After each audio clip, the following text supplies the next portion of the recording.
VM Khaleelur Rahman சேனலில் உங்களை வரவேற்கிறோம்.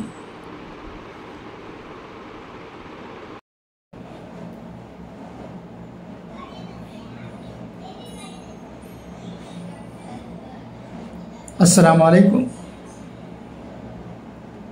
தினமணி பத்திரிகையில் வெளிவந்திருக்கும் செய்தி படிப்பது VM கலீலுர் ரஹ்மான். தமிழகத்தில் 38 பேருக்கு கரோனா. பதற்றம் வேண்டாம். என்ன செய்ய வேண்டும்? மா. சுப்பிரமணியன். சென்னை. தமிழகத்தில் ஒமைக்ரான் வகையிலான கரோனா தொற்று பரவி வருகிறது. ஆனால் கரோனா குறித்து யாரும் பதற்றம் அடைய தேவையில்லை என்று மருத்துவம் மற்றும் மக்கள் நலத்துறை அமைச்சர் மா. சுப்பிரமணியன் தெரிவித்துள்ளார். சென்னையில் இன்று செய்தியாளர்களை சந்தித்த தமிழக அமைச்சர் மா. சுப்பிரமணியன், வதந்திதான் பெரிய நோய், எனவே கரோனா குறித்த தகவலை யார் வேண்டுமானாலும் பரப்பிவிடலாம். ஆனால் பதற்றத்தை ஏற்படுத்தாமல் மக்களிடையே முன்னெச்சரிக்கையை ஏற்படுத்துவதுதான் அவசியம். தமிழகத்தில் தற்போது 38 பேருக்கு கரோனா உறுதி செய்யப்பட்டுள்ளது என்று தெரிவித்துள்ளார். மேலும் ஒமைக்ரான் வகையிலான கரோனா பரவி வருகிறது.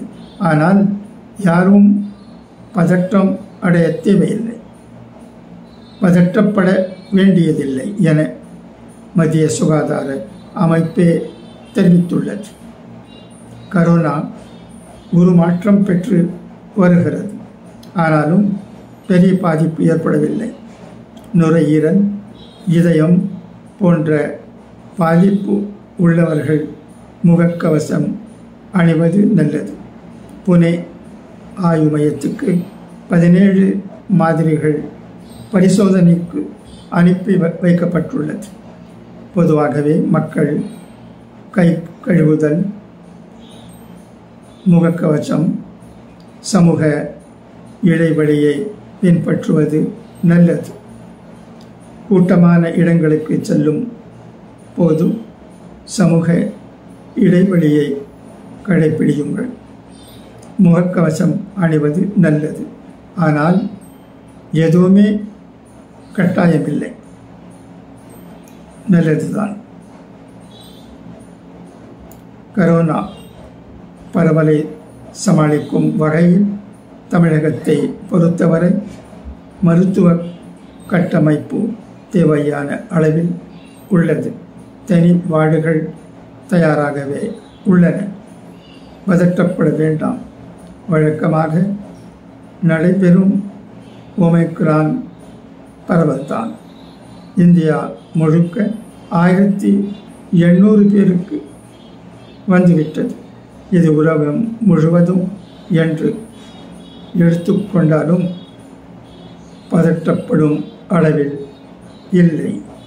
சென்னையில் கூட கரோனா பாதித்த ஒருவர் இறந்ததாக கூறப்பட்டது. ஆனால் அவர் கரோனாவால் இறந்தாரா என்றால் இல்லை. அவருக்கு ஏற்கனவே இருந்த உடல் நல பிரச்சனையால் இறந்திருக்கிறார். மருத்துவ சிகிச்சையின் போது ஒரு மருத்துவம் பரிசோதனை தொகுப்பு என்று இருக்கிறது. அதில் கரோனா பரிசோதனையும் இருக்கும். அதில்தான் அவருக்கு கரோனா இருக்கிறது என்று வந்துள்ளது. ஆனால் அவருக்கு நாள்பட்ட கட்டுப்பாட்டில் இல்லாத நீரிழிவு இருந்துள்ளது என்று அமைச்சர் மா. சுப்பிரமணியன் தெரிவித்துள்ளார். தொடர்ந்து பேசிய அவர் 1000 ஆண் குழந்தைகளுக்கு 931 பெண் குழந்தைகள் இருந்த நிலையில் இந்த நிலை மாறி தற்போது இது 940ஆக அதிகரித்துள்ளதாகவும் அமைச்சர் தெரிவித்துள்ளார். நான் படித்து கொண்டிருப்பது தினமணி பத்திரிகையில் வந்திருக்கும் செய்தியாகும். நாடு முழுவதும் கரோனா பாதிப்பு 2710 உயர்வு. கேரளத்தில் மட்டும் 1147 பேர். புதுதில்லி நாடு முழுவதும் கரோனா தொற்று பாதிக்கப்பட்டு சிகிச்சை பெற்று வருபவர்களின் எண்ணிக்கை 2710 உயர்ந்துள்ளது. ஒரே நாளில் 511 பேர் பாதிக்கப்பட்டுள்ள நிலையில் சிகிச்சை முடிந்து 1170 பேர் வீடு திரும்பியுள்ளனர் என்று மத்திய சுகாதார அமைச்சகம் தெரிவித்துள்ளது. கரோனா பாதிப்பு விவரங்களை மத்திய சுகாதாரத்துறை அமைச்சகம் வெளியிட்டு வருகிறது. நாட்டில் ஒரே நாளில் புதிதாக 511 பேருக்கு தொற்று உறுதியாகியுள்ளது. இதனால் மொத்த பாதிப்பு எண்ணிக்கை 2710 உயர்ந்துள்ளது.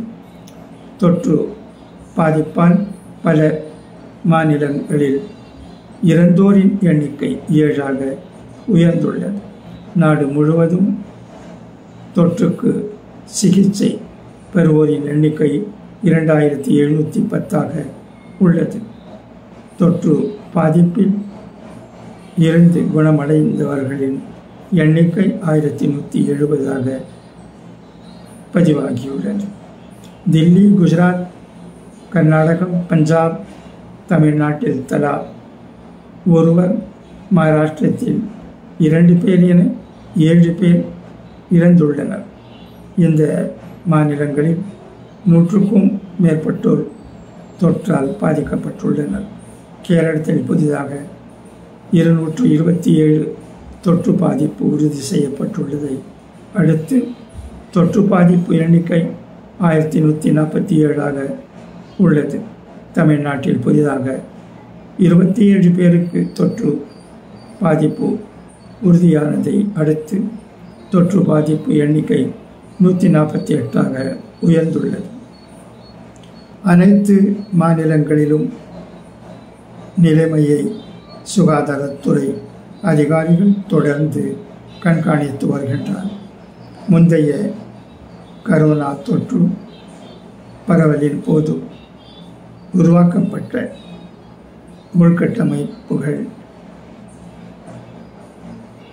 மதிப்பாய்வு செய்யப்பட்டுள்ளது. மேலும் கரோனா பரவலை சமாளிக்கும் வகையில் அனைத்து மாநிலங்களிலும் மருத்துவ கட்டமைப்பு தேவையான அளவில் உள்ளது என மத்திய சுகாதாரம் மற்றும் ஆயுஷ் துறை இணையமைச்சர் பிரதாப் ராவ் ஜாதவ் கூறியுள்ளார். நாம் உஷாராக இருக்க வேண்டும். இது மிகவும் அவசியம்.